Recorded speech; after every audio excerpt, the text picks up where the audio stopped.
రాజస్థాన్లోని ఒక గ్రామంలో విక్రమ్ అనే యువకుడు పేదరికంలో పుట్టాడు. కాని అతని కలలు పెద్దవే. అతని తండ్రి ఒక సాధారణ రైతు.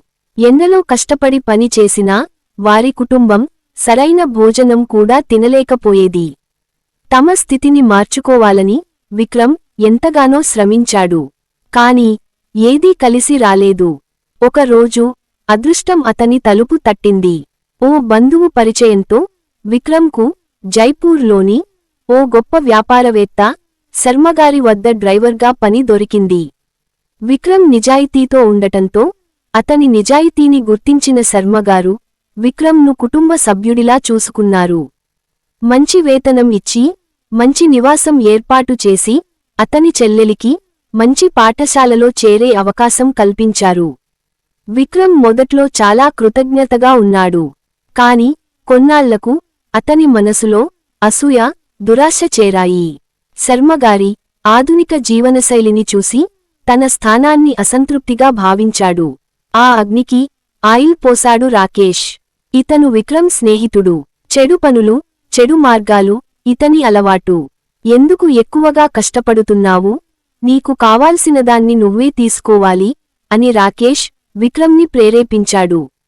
ఒక రాత్రి శర్మగారు వ్యాపార నిమిత్తమై వేరే ఊరు ప్రయాణమై వెళ్ళినప్పుడు విక్రమ్ వారి కార్యాలయంలో దొంగతనానికి ప్రయత్నించాడు.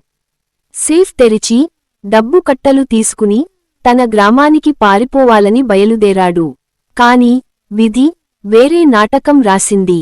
జైపూర్ రైల్వే స్టేషన్లో పోలీసులు అతన్ని తనిఖీ చేశారు. శర్మ కంపెనీ పేరుతో డబ్బు ఉన్న బ్యాగ్ చూసి అతనిని అరెస్టు చేశారు. శర్మగారు పోలీస్ స్టేషన్కి రాగానే ఆగ్రహంతో కాకుండా విచారంతో విక్రమ్ వైపు చూశారు. నిన్ను మేము కుటుంబ సభ్యుడిలా చూసుకున్నాం. నీ భవిష్యత్తు మెరుగయ్యేలా చేశాం. నువ్వు ఈ విశ్వాసద్రోహం చేయాల్సిన అవసరం ఏమి ఉంది అని అన్నారు. విక్రమ్ కళ్ళు నీళ్లతో నిండిపోయాయి. తన తప్పు స్పష్టంగా తెలిసొచ్చింది.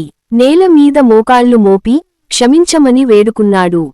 శర్మగారు కోపంతో కాకుండా బాధతో నవ్వుతూ, నీ శిక్ష జైలు కాదు, నువ్వు కోల్పోయిన జీవితమే.